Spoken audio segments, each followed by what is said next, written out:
Welcome back to part 2 of painting this Space Wolf model. The next step is using Reaper's Deep Red, and we're going to paint use this as the base coat for the hair on the model. I decided to go with a fiery red hair instead of any kind of gray. Again, just to bring out more color into the model. After painting the hair after the skin, I realized that it would probably be much easier to paint the hair first. So if you're going to paint this model, I would highly recommend starting with the hair and then painting the skin.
The next color I'm going to use is Master Acryl's Steel. This is a metallic paint, so make sure you have a separate washout for it, and I'm just using it to paint the dagger that is strapped to his belt, and then I'm also going to pick out some details onto the bolter just to give it more of a metallic feel, and the ammo clip.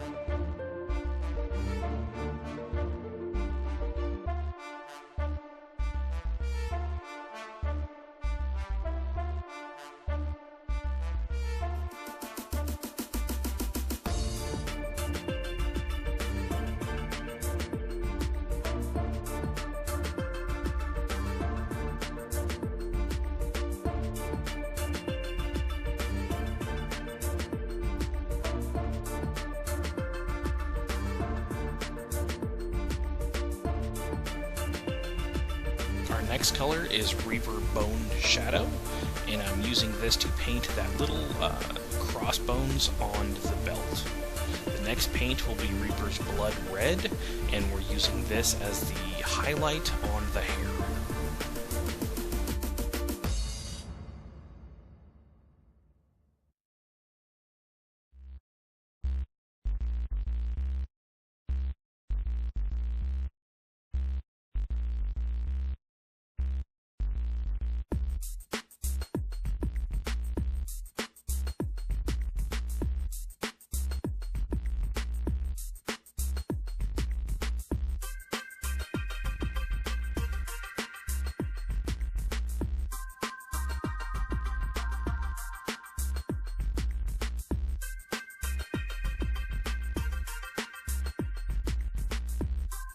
The next step in my process is using Reaper's Tan Skin to re-highlight some of the finer points onto the face. After the Devil in Mud wash, it darkened it a bit, so this tan skin will brighten up certain bits again.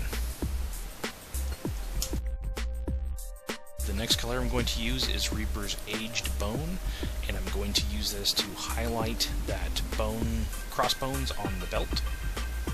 The next paint is going to be Reaper's Buckskin Pale, and I'm using this to paint all of the rope strappings for his medallions and for his dagger and the straps to hold the skull on the backpack.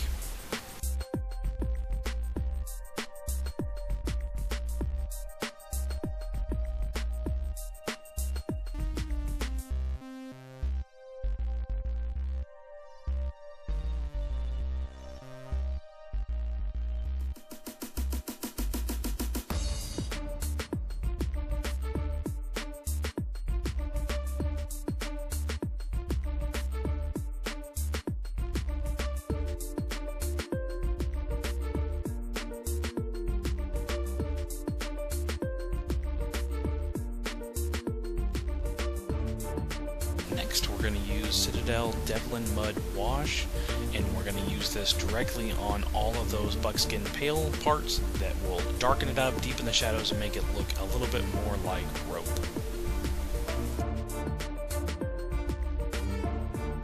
Our next step is Citadel's Badab Black Wash, and we're going to use this on all of the steel to darken it up and bring out more of the detail.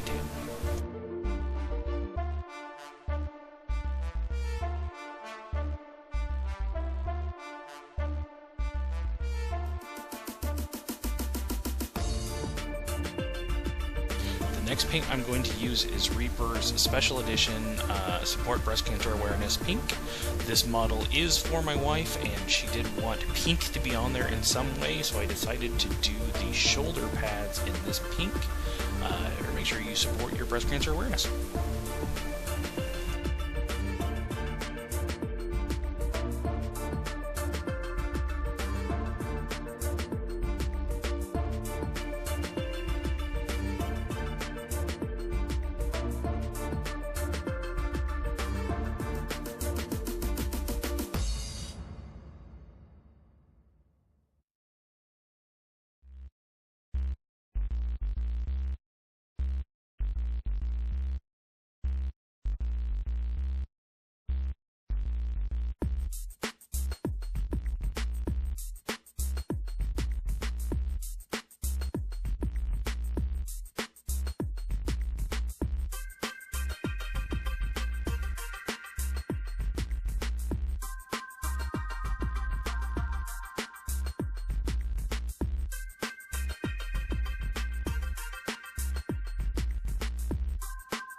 The next step here I'm doing is using the bone shadow mixed with a little bit of the aged bone to darken up the skull on the backpack. After looking at the model, I just didn't think it separated itself enough from the rest of the armor, so I just decided to give it a little bit more of a highlight to kind of bring out its details. And then I'm going to use Griffin Cephia Citadel Wash, and I'm going to wash those banners that is on the shoulder pad to give it more of a parchment look. Then I'm going to use the Citadel Badab Black and to bring out those details of the skull that's on the shoulder pad, just to darken up the eyes and around the edges and a little bit around the skull. The next next thing I'm going to use is the Elmer's Glue All Craft Glue, which I'm going to apply directly to the base. And then I'm using an old Tester's plastic brush that I don't like for any kind of painting. Make sure when you do this step, a brush does work really well to spread the glue around, but you definitely don't want it on a brush that you would like to use for painting.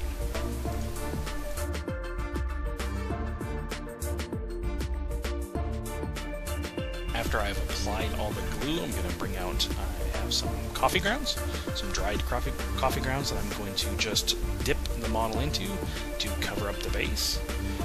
After some time that coffee grounds has dried onto the base, I'm going to use just a flat black base coat to paint all the coffee grounds to give them first a deep dark base coat, and also it'll help keep all the coffee grounds onto the base.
For the next colors on the base, I'm going to use Reaper Tan Shadow and Reaper's Faded Black mixed, a 2-to-1 ratio with, or even 3-to-1 with the brown versus the gray. It'll still have a really heavy gray look to it. It's almost ashy, but that actually works really good for what I was going for on this model.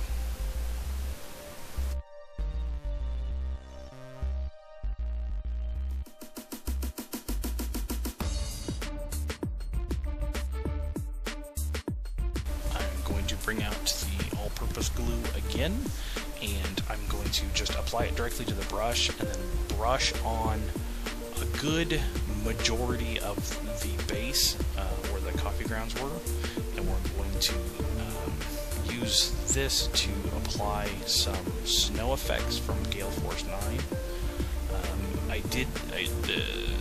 Here's the snow effects. I was going for more of a light dusting of snow on some really dark, deep, muddy ground, which after the snow gets kicked off, I think that it really fit the bill of what I was looking for. And there is the finished product. And here in a second is some still frame shots of the finished product. Thank you for watching. Please subscribe and like for more videos.